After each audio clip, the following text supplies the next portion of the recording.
Lee Anderson. Thank you, Mr Deputy Speaker. Now then, nobody should feel unsafe in their streets or in their homes, which is why I think preventing crime is probably the most important part of this Queen's speech. And each time we have a debate on this subject in this place, it always seems that the Labour Party seem to side with the criminals. And I'm not sure yet why that is, but it always seems to happen every single time. And the Queen's speech, it serves as a bit of a reminder to everyone here that we are the only party who's serious about law and order in the UK.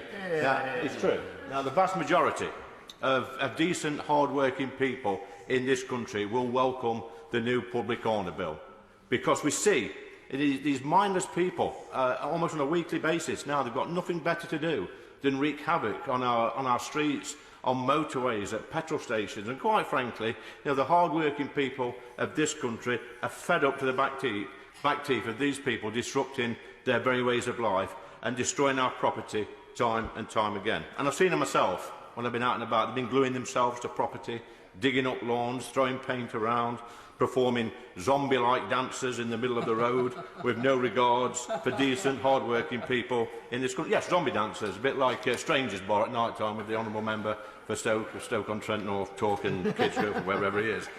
But they've got no regards for decent, hard-working people in this country, and their guerrilla-type tactics, they're disrupting emergency workers and putting people's lives at risk, and the public have had enough. Now, we're pretty good at handing out fines during the pandemic, during lockdown. We're dishing out big fines. I think some are justified, and some not. But I would hope the government would look at handing out some bigger fines to these public nuisances who think it's a good idea to damage petrol stations. I suggest a £10,000 fine going upwards to about 20 grand. That'll teach them, I think. When they go back to mum and dad with these 10 grand fines, that might be the deterrent that they actually need. But let's just remind ourselves what we've been up to as a party in government. We're recruiting 20,000 new police officers, and I think we're already over 13,000 new police officers on our streets, making our streets safer. We've enshrined the Police Crime and Sentencing Courts Act into law, giving police extra powers to prevent crimes and keep dangerous criminals off our streets. And this Act, it stops the automatic early release of dangerous, violent and sexual offenders and widens the scope for police powers such as stop and search, and places a legal duty on local authorities to actually work together with the Fire and Rescue Service, the police and criminal justice agencies. And Labour voted against this. And I tell you what else they voted against. They voted against everything in the Police and Crime Bill. But in Ashfield, we're really benefiting from a Conservative government. We've just had £550,000 through the Safer Streets Fund. And this is going to put CCTV up in some real dodgy areas we've got in my town. This is going to make women and young girls feel safe. There's going to be safe hotspots where they can reach out for help. And it's wonderful news for one of the most deprived areas of my constituency. We're putting up new security gates from the fund, which will secure alleyways. These are, again, ASB hotspots. These are making people, residents, feel safe in their own homes. This is real action. And on top of that, we've got new police officers with the Operation Reacher teams in Eastwood, in Ashfield. These are going out and these are taking the most undesirable people off our streets and locking them up. But the police have always been a little bit frustrated that the sentencing has not been enough for these criminals. But we've sorted that through this new bill. People can get locked up for longer. You know what? And I say, so they should be. It makes people feel safer in Ashfield and Eastwood. It makes me feel safer, and it makes my family feel safer. And it's only right that when these criminals are arrested and taken to the police station and taken through the court system, they should be put away for as long as possible and make us all feel safe. But Labour have also got no idea about the illegal crossings, the dinghies, the boats coming over the channel. They seem to be confused, Mr Deputy Speaker. They don't know the difference between an economic migrant and a genuine asylum seeker. It's a shame, really. If you could have a chat with me and my constituents in Ashfield, they'll put you right. Come up to my Witherspoons in Kirkby and they'll tell you the difference, and they're pretty good at it. I'll gladly give way. The member is saying that people on this side of the House don't know the difference between economic migrants and genuine, as he calls them, asylum seekers. Then the Home Office doesn't either, because the Home Office has concluded that the vast majority of those people in those boats are refugees and should be recognised as such. So what's he got to say to the Home Secretary? I thank Honourable Lady for the intervention. I think that's a fault of the old failing asylum system, where people, when they get here, They know how to fill the forms out. They've got these lefty lawyers that say put this, this and this and this. They fill the forms out and hey presto, about 80% get asylum status. And it's wrong. It's absolute wrong. It's a burden on the taxpayer. They're abusing the system. It's a bit like some benefit cheats. They do it, don't they? They abuse. They say they're disabled and they're not. Yes, they do. They do. So come on, let's be right about it.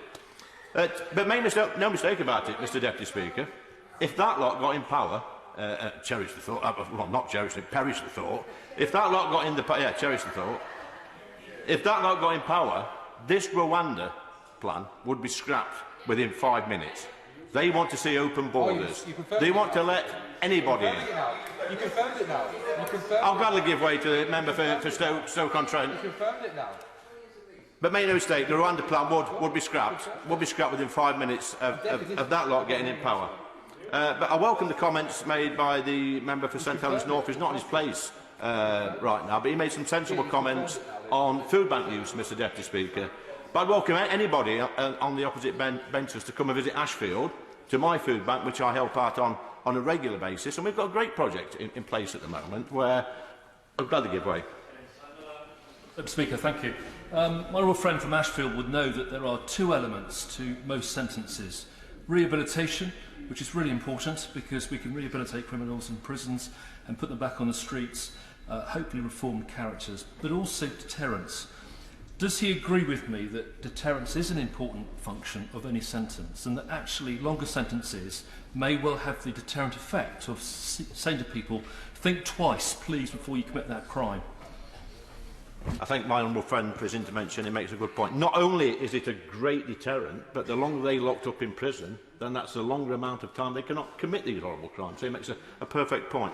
But I go back to my point made about the honourable member St Helens North, who made some great comments about food banks. But my invitation is to everybody on that side of the House. Come to Ashfield and work with me for a day in my food bank and see the brilliant scheme we've got in place, where when people come now for a food parcel, they have to register for a budgeting course and a cooking course. And what we do at the food bank, we show them how to cook cheap and nutritious meals on a budget. We can make a meal for about 30 pence a day, and this is cooking from scratch.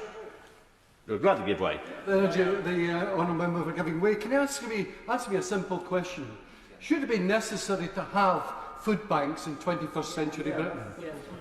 I thank the honourable gentleman for his intervention. He makes a great point, and this is exactly my point. So I invite you personally to come to Ashfield, look at our food bank, how it works, and I think you'll see firsthand that there's not this massive use for food banks in this country. We've got generation after generation who cannot cook properly, they can't cook a meal from scratch, they cannot budget. The challenge is there. Come, I'll offer anybody. You sat there with glazed expressions on your faces, looking at me like I've landed from a different planet. Come to Ashfield, come next week, come the week after, come to a real food bank that's making a real difference to people's lives. And I'm going to end now, Mr Deputy Speaker, because they're not listening. These are a generation of MPs that never listen. But the good news is, well, it's bad news actually, because this Labour Party, they're out of control, they're out of touch, and thankfully they're out of power. That's me done, Mr Deputy Speaker.